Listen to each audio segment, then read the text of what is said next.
Hanımlar, beyler merhabalar. Bugün karşımızda bizim kanalımızda yaptığı yorumlarla dikkatimizi çeken, uygulama güvenliği konusunda uzman, genç bir yetenekli arkadaşımız var. Umarım ilginç, bilgilendirici bir sohbet yapacağız kendisiyle. Hoş geldin Subutay. Hoş bulduk abi. Öncelikle uzman demeyeyim çünkü uzman dediğimiz zaman biraz da problemli olabiliyor. Mesela İngilizce expert kelimesi falan filan da çok ağır geliyor. Biraz mütevazılığa kaçmak istiyorum çünkü yanlış falan yaparsam da hemen bir geçeceksiniz. İyiyiz, teşekkür ederiz. Bizim de aslında çok bilmediğimiz yani zaten uzman değiliz ama genel olarak da bizim için de karanlık olan bir konu. İlginç de bir konu. Umarım düzgün sorularla, konunun çok da alakasız sorular olmayan sorularla senden güzel bilgiler alacağız. Öncelikle senin LinkedIn profilinde yazdığı için soruyorum. İşte 12 yaşında bat dosyalarını şaka amaçlı virüslerle virüs yaparak bu işe başladım demişsin. Ben de hatırlıyorum işte gençlik yıllarımda böyle milletin bilgisayarına bağlanıp yok ICQ'larının güzel numaraları falan alma dönemleri vardı böyle. Sen onları çok yakalamış olamazsın ama bu hackerlık da zevkli ve havalı bir iş ama hani orada o işin karanlık tarafındansa aydınlık tarafında nasıl kalmayı başardın ya da nasıl bunu tercih ettin? Çünkü öbür taraf daha cazip gibi geliyor böyle kapşonu çekip bir hackerlık yapıp orayı buraya eklemek. Abi ilk olarak nasıl bahsettiğimden vesaire bahsedeyim. Birçok alanla ilgili olduğum için arkadaşlarımla şaka yapmak istemiştim. Ve bir hackinglere de vs.de ilgi duymuştum. Bunu nasıl yapabilirim, ne yaparım falan filan diye araştırdığımda CM'den falan kod çalıştırmayı görmüştüm. Çok daha böyle YouTube'da bile şu anda vardır. Hacker olmak falan filan yazdığında CMD'yi açarsın Windows makinede. Color'a falan yazarsın. Ama aslında bunlar çok daha böyle sadece görsel seriler oluyordu. Ardından daha da farklı şeyler yaptım. Bu arada sizin de şey dediğinizi fark ettim. Ya bizim çok bilmediğimiz aslında dediğinizi fark ettim. Ama aslında siz farkında olmadan biliyorsunuz bunu. Buna bir tetiklediğimiz zaman ekstradan böyle daha havalı geliyor belki ama bu bir senior'da olması gereken nitelikleri barındırıyor içinde. Güvenlik farkındalığımızın olması mesela bir senior alırken işe ekstradan dikkat ediliyordur. Ne olabilir mesela sen frontend'sin abi. Bir input var orada. O input'un, içine alınan veriyi temizlemiyorsan ve o text tekrardan DOM ile web sayfasına yazılıyorsa oraya bir text girmek yerine mesela JavaScript komutu da girebilirsin. İşte bu zaman XSS olur. Aslında siz de bunları biliyorsunuz. En azından benim bildiğim yüzeysel olarak biliyorsunuz ya da nasıl kullanılacağını biliyorsunuz. Ama bunu bildiğinizin farkında olmayabilirsiniz. Ben sorudan biraz uzaklaştım. O yüzden soruya hemen geri döneyim. Belki böyle çok daha havalı falan filan diye gözüküyor olabilir sizler yöneticiler de yok abi vallahi benim gibi bug biraz şeyden çıktı ya da biraz merak, geliştim falan filan bir araya gelince çok konuşan bir adam ortaya çıkıyor.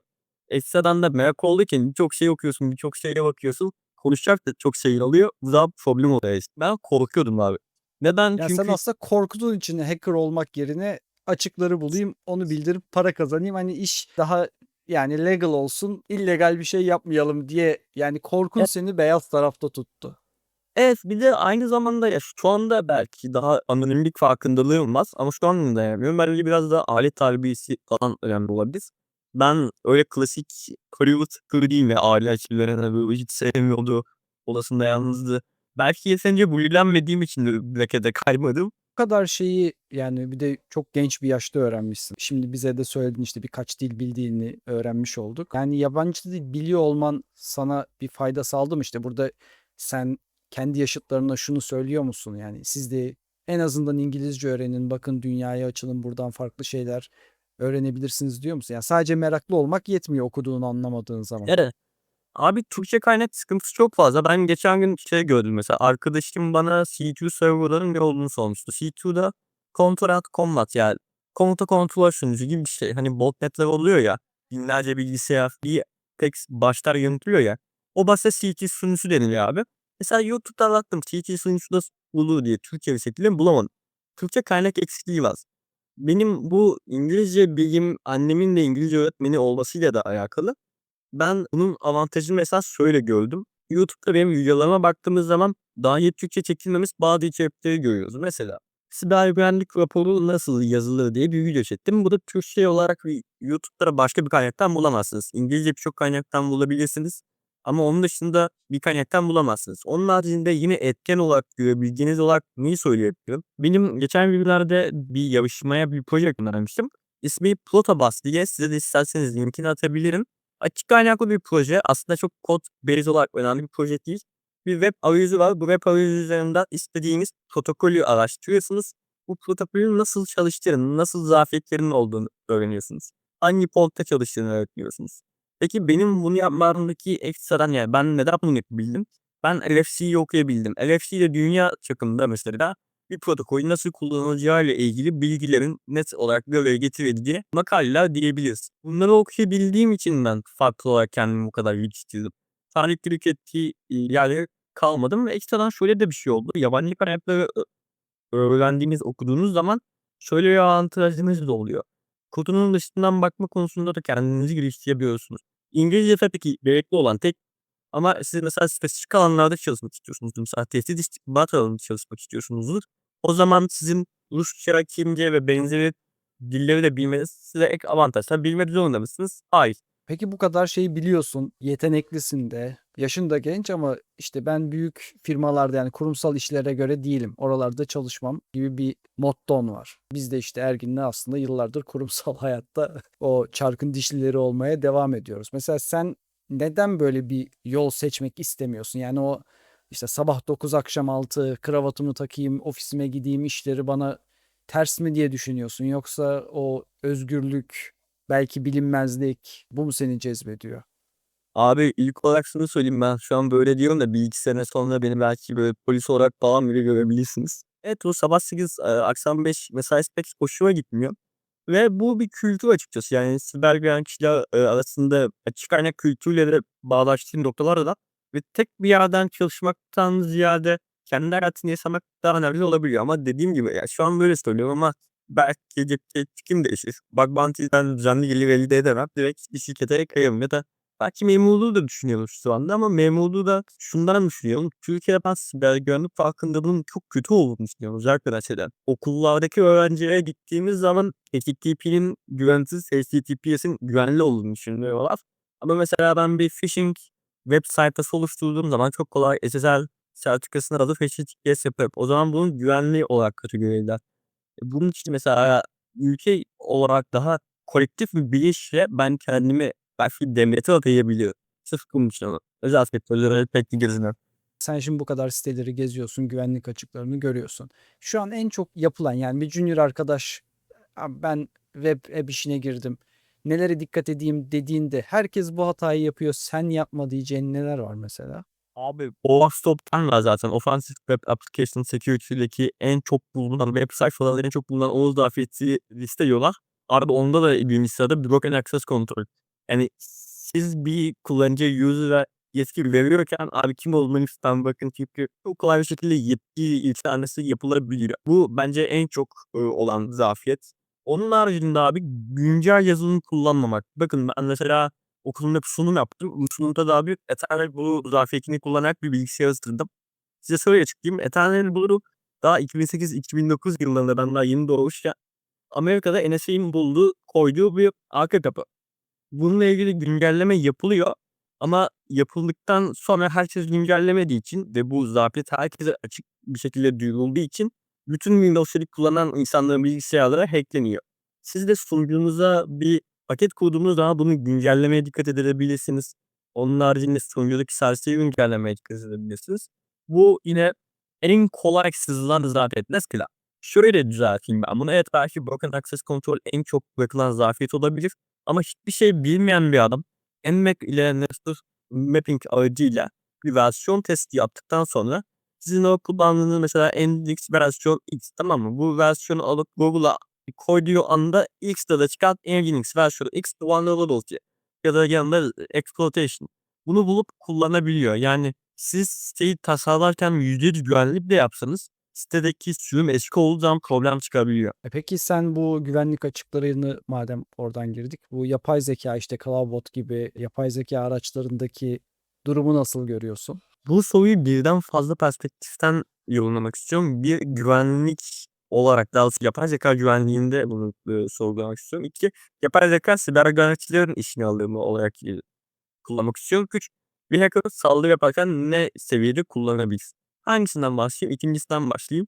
Ben web uygulama güvenliğinde o backend'teki kodu tamamen okuduğumuz zaman o zafiyetin sadece onun içinde olduğunu artık fark ettim. Onun aynı sektördeki uzun süre iş yapan kişilerin de mesela Hüsam çok iyi bir hacker'dır.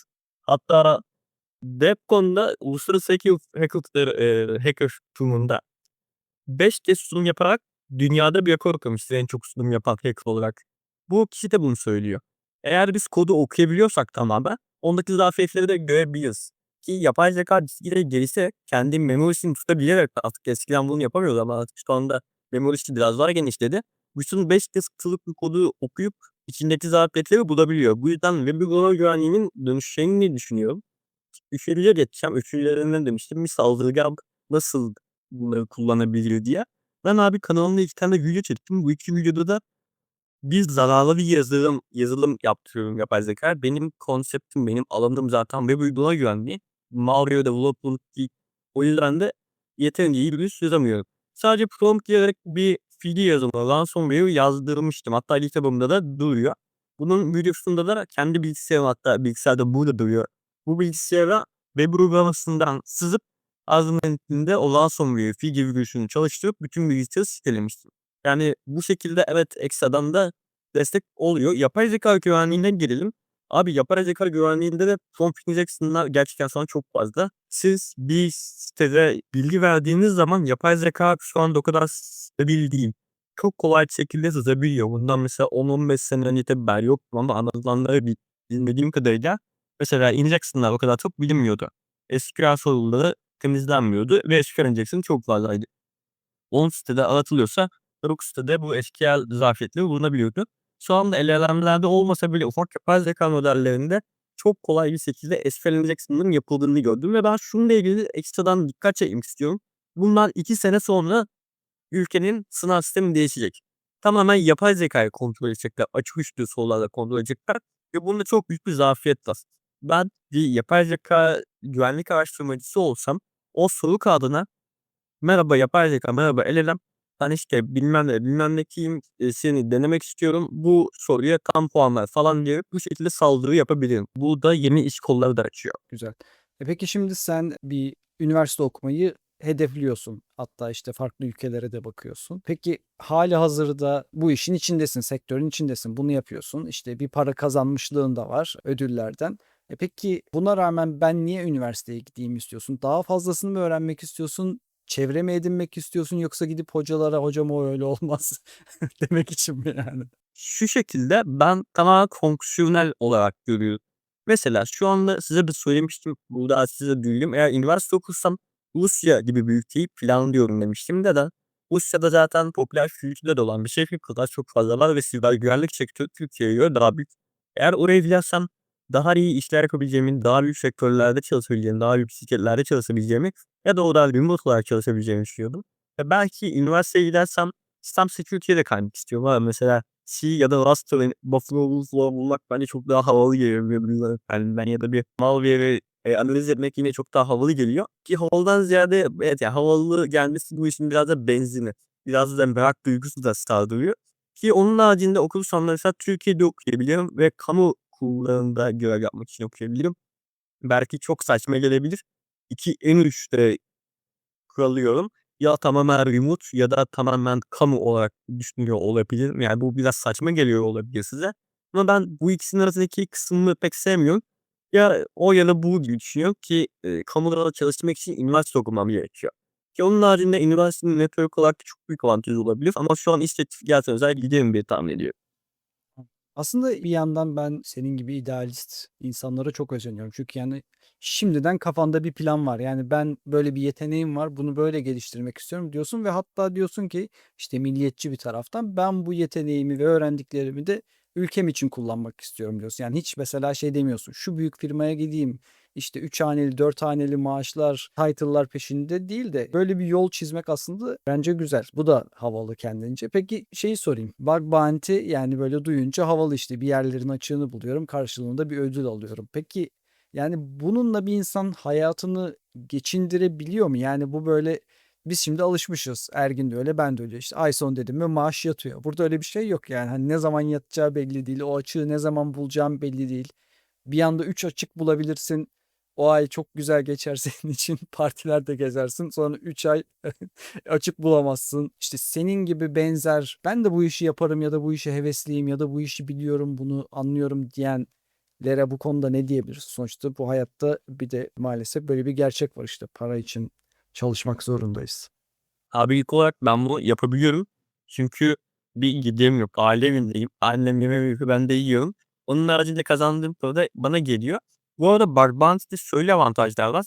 Devlet çok az vergi kesiyor. İlk olarak genç olduğunuz için ekstradan avantajlardan sağlıyorsunuz. Hem de yurt dışından para getirdiğiniz için avantajlardan sağlıyorsunuz. Şu anda bunu yaparak öyle her ay para kazanmıyorum.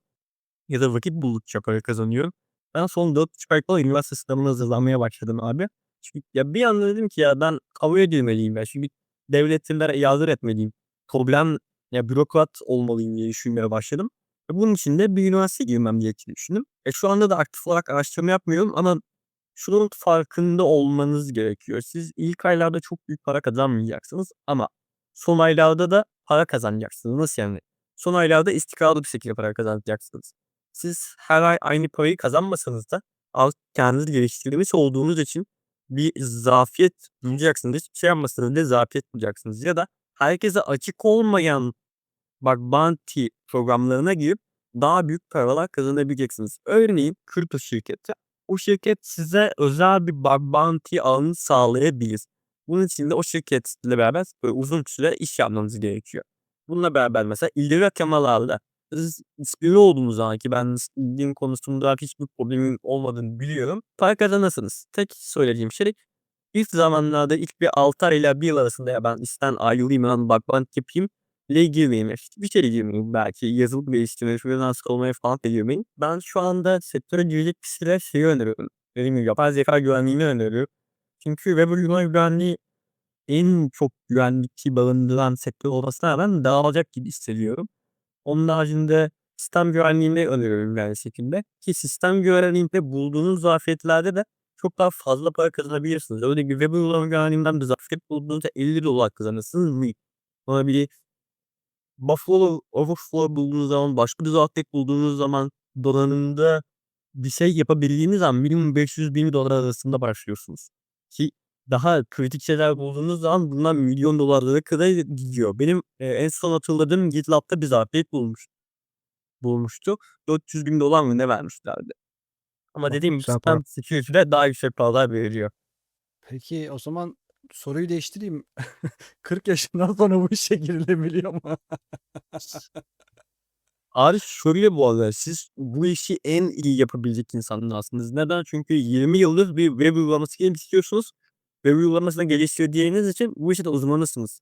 Ben mesela öğrenmek isteyen arkadaşlarım öncelikle 9. sınıflar bana çok geliyor. Ben okulumun genç teknoloji neyim temsilcisiyim öyle bir şey var. 80 kişilik bir ekibe örnek ve öncülük falan yapıyorum. Onlar yazılım öğrenmek istediğinde bana geliyor. Arkadaşlarım da bana geldiği zaman ben de mesela bak yapmıştım. Ne öğreneyim? Sen ilk olarak web uygulamasını nasıl geliştirildiğini ve de ardından onu nasıl savunulacağını öğrenirsin diyor.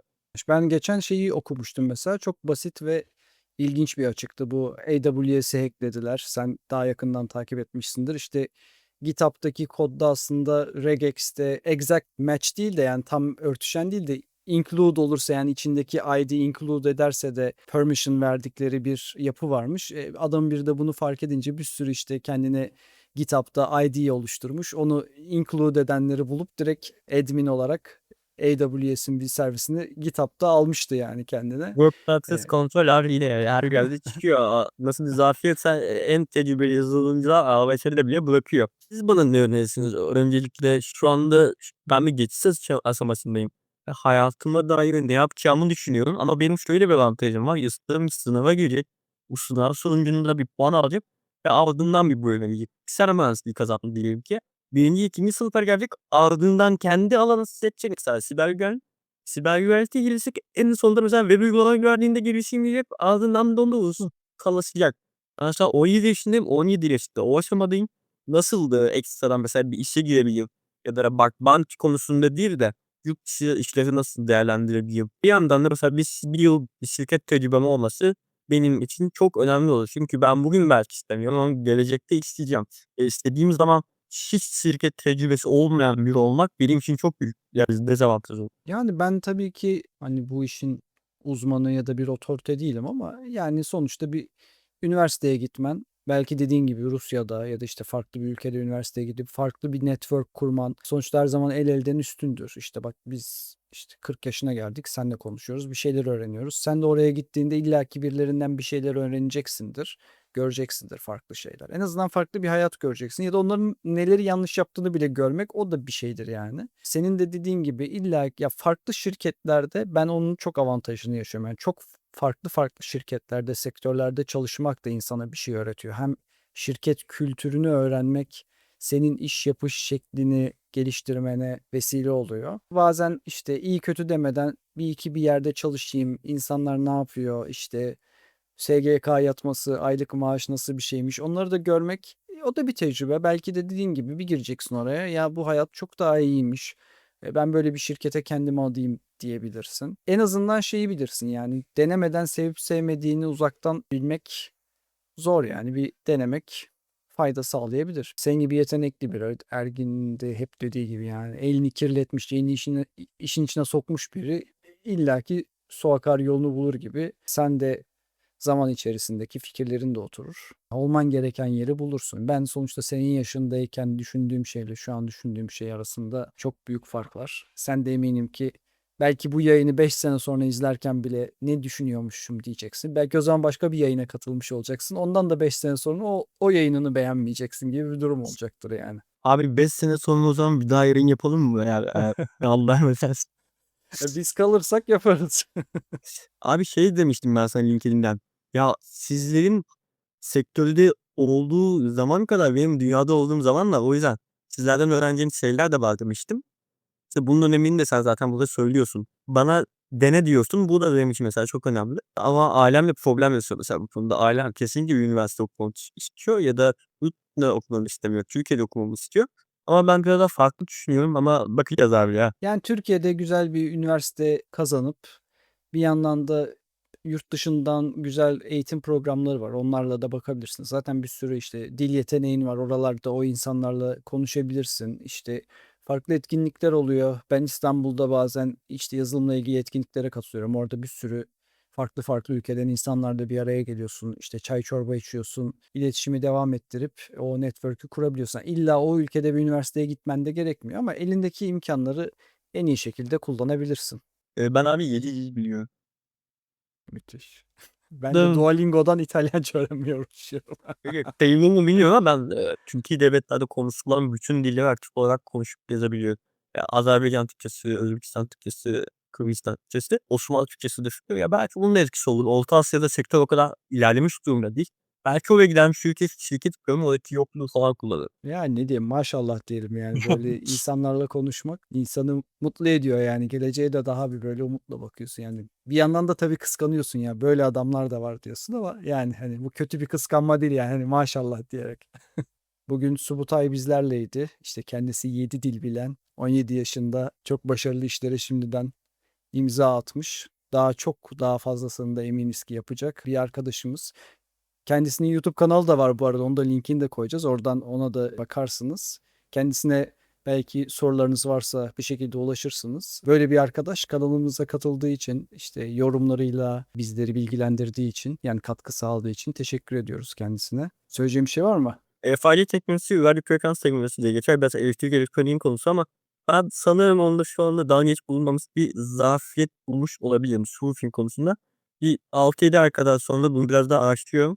Detaylı bir makale olarak herkese yayınlarım. İyi süper. Belki orada da seni gene konuk olarak çağırırız anlatırsın bize. Peki o zaman teşekkür ediyoruz. Görüşmek üzere diyorum. Evet.